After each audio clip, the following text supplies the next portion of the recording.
And welcome to Hannity. And tonight we are at the end of a momentous week for Donald Trump, the Republican Party, and the millions of Americans who want to get our country back on track. Coming up tonight, Hulk Hogan will join us to recap his pretty electric speech at the RNC. But the main event was last night's keynote speech from Donald Trump. That capped a powerful convention.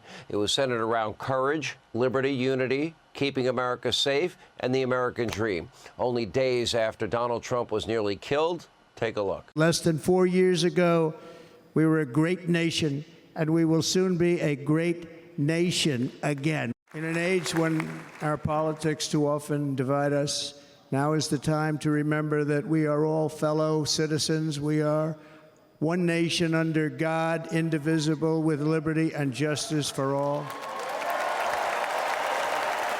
Under my plan, incomes will skyrocket, inflation will vanish completely, jobs will come roaring back, and the middle class will prosper like never, ever before, and we're going to do it very rapidly.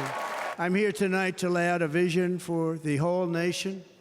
To every citizen, whether you're a young or old man or woman, Democrat, Republican or independent, black or white, Asian or Hispanic, I extend to you a hand of loyalty and of friendship.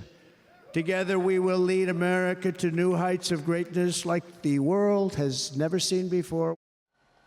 And during his remarks, former President Trump did pay tribute to the brave firefighter that was murdered at President Trump's rally in Pennsylvania on Saturday, sharing a stage with his uniform. He was killed while shielding his family from a hail of bullets.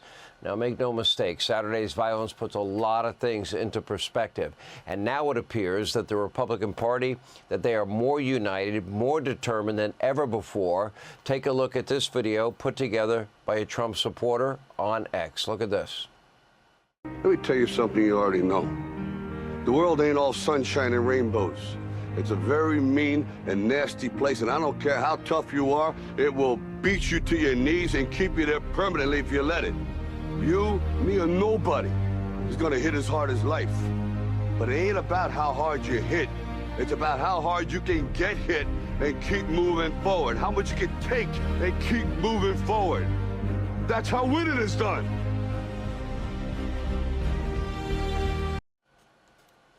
That iconic video, and of course that speech from Sylvester Stallone in his Rocky movie.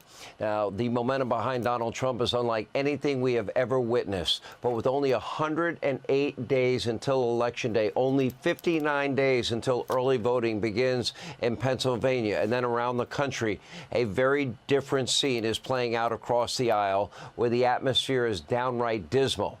Fake news CNN, well, Van Jones, he kind of summed it up pretty perfectly. Take a look. Today is a terrible day. If you pull back and look at this thing, strength versus weakness, a bullet couldn't stop Trump. A virus just stopped Biden. You've got the nominees of this party getting their butts kissed. Biden's getting his butt kicked by his own party. The Democrats are coming apart. The Republicans are coming together. Hey, listen. Hey, guys. The last time I was in a convention that felt like this was Obama 2008. There's something happening where... You just wrote a headline, by the way. What's that? You just wrote a headline. Donald Trump, he got hit with a bullet, but top Democrats have treated their own candidate, Joe Biden, like dead man walking. And for weeks, Operation Bump, Dump, and Destroy Joe Biden has been in full effect. Now, through targeted leaks, public statements, Nancy Pelosi, Hakeem Jeffries, the congenital liar, Adam Schiff, have all urged Biden to drop out of the race. And interestingly, behind the screen, behind the curtain, is Barack Hussein Obama. Although earlier today, Hakeem Jeffries, AOC, 1,400 prominent African-American women, they are now urging Joe Biden to stay in the race. There is an internal battle going on in that party, all while ignorant D.C. elitists led by Obama and ignorant fools like far-left Hollywood elitists, you know, people like George Clooney, have called for Biden to step aside. And meanwhile, state-run media, the mob, they have now been given the green light to finally start telling the truth. We've been doing it for over 4 years. We've been doing it before the 2020 election as it relates to Biden's cognitive decline, a truth that they have all known about. They have all covered up for years. Stories about Joe's mental incompetence are suddenly everywhere, even on MSDNC. Now, of course, they're not worried about his cognitive decline. They've covered it up all this time. They're not worried about the horrendous state of the country. They're not worried about our standing in the world. These Democratic elites, they only care about the polls, and the polls are very bad for Joe Biden. Also Kamala, but Joe Biden in particular. So what we are really witnessing here is a maximum pressure campaign, all designed to humiliate the sitting president of our country so that he will drop out of the race. And these are the very same Democratic elites that drape themselves in the virtues of democracy, warn that democracy is in peril if Donald Trump wins. And now they are trying to literally void millions of Democratic primary votes, and they're literally disenfranchising own party members in order to select a more preferred candidate. A little bit of a coup, some may call it. Now, there is but one problem for all of these party elites. As of tonight, Joe Biden says he's not going anywhere. Apparently, as of now, you can't humiliate a man that has, up to this point, had no shame. Joe Biden was picked by a wide majority of Democratic voters to run for a second term. And to his credit, as of now, he's not just going to step aside to appease the desires of Barack Obama, George Clooney, elites in Washington, elites in Hollywood. Multiple reports now confirm Biden will, in fact, absolutely stay in the race, hit the campaign trail next week. Campaign officials deny reports that Biden is making plans for a, quote, graceful exit. But the drama is not over.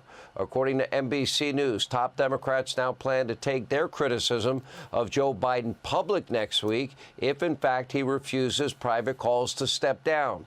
So next week, when Joe Biden hits the campaign trail, he won't just be campaigning against Donald Trump, but against the elites in his own party, the D.C., Hollywood, and Democratic Party donor class. So we are exactly 1 month short until the DNC. The Democratic Party is in shambles. Joe's nomination is scheduled to happen even sooner. That's supposed to happen virtually. And to add insult to injury, Biden is now sidelined with COVID-19. After his diagnosis, he could barely climb up the short baby stairs to Air Force One. He's long given up the big boy stairs. Can't walk to Marine One, to or from Marine One, without a crowd surrounding him to cover for him. And earlier in the week, Biden's cognitive struggles were on full display. At one point, he forgot the name of his own Secretary of Defense, referring to Lloyd Austin Joe as, quote, the black man. Take a look. It's all about treating people with dignity. And it's about making sure that, look, I mean, for example, look at the heat I'm getting because I named the Secretary of Defense a black man. I named Ketanji Brown. I mean, because of the people I've named. The Secretary of Defense, the black man. This guy hasn't had a cabinet meeting, as reports go, 9 or 10 months? During a speech at the NAACP convention, Biden struggled to finish sentences, organize his thoughts. In other words, a continuation of everything we have been showing you since before the 2020 election, right here on this show for your own eyes to see. Never cheap, fake videos. The only one with cheap, fake videos are, well, the rest of the media mob. Take a look. I know you say, Joe, you may not have a Congress. Well, guess what? You all told me I couldn't pass the Inflation Reduction Act. You all told me I couldn't face it. Anyway, we did it. We're going to bring rents down, as I said. We're going to build 2 million affordable homes. And cap rent increases of 5% a year so corporate landlords can't God. Anyway, I don't want to get going. I'm going to get very upset. $160 billion. Because they don't have to pay these exorbitant prices to these, anyway. Anyway is his way of basically saying, I have no idea what the hell I was about to say. I forgot, so I'll just move on. House Democrats reported similar behavior from the president after a recent Zoom call went totally off the rails. Now, according to those on the call, quote, Biden was rambling, dismissive of concerns, unable or unprepared to present a campaign strategy. One unnamed lawmaker told the Daily Beast, quote, Biden would start an answer, lose his train of thought, and then would say, whatever, or anyway. Anyway, he really couldn't complete an answer. I lost a ton of respect for him. A flat-out lie also from this source. They all knew. They all knew. They all covered it up. At one point during a disagreement about foreign policy, Biden started screaming at Congressman Jason Crow, a former Army Ranger who served 3 tours of duty overseas. Biden even reportedly trashed Congressman Crow's Bronze Star. A staffer hands Biden a note telling him, quote, stay positive, you're sounding defensive. Now, how do we know that? Because Biden took the note and then he read it out loud, like when he reads in the teleprompter. Pause. Let me say what I'm going to say. I say this, pause. Biden is obviously in bad shape, has been for many years, mentally and politically. And tonight, I don't know exactly how this Democratic Civil War will end politically, but I do know that Biden has always been nothing more than a frontman for his party's radical, left-wing, Marxist, socialist, New Green Deal policies. So no matter who the Democrats end up nominating, whether it's Joe or Kamala or anybody else, that radical agenda, that's going to be the same agenda. And that agenda is failing all of you, every American, in every way. Everything is now worse under this administration. The one thing nobody can run on, are you better off than you were 4 years ago?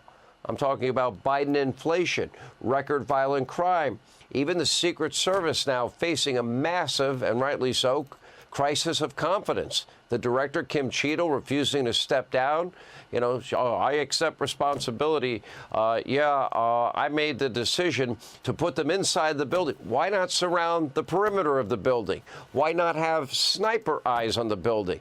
And by the way, there's no slope on that roof. I know. I was a roofer.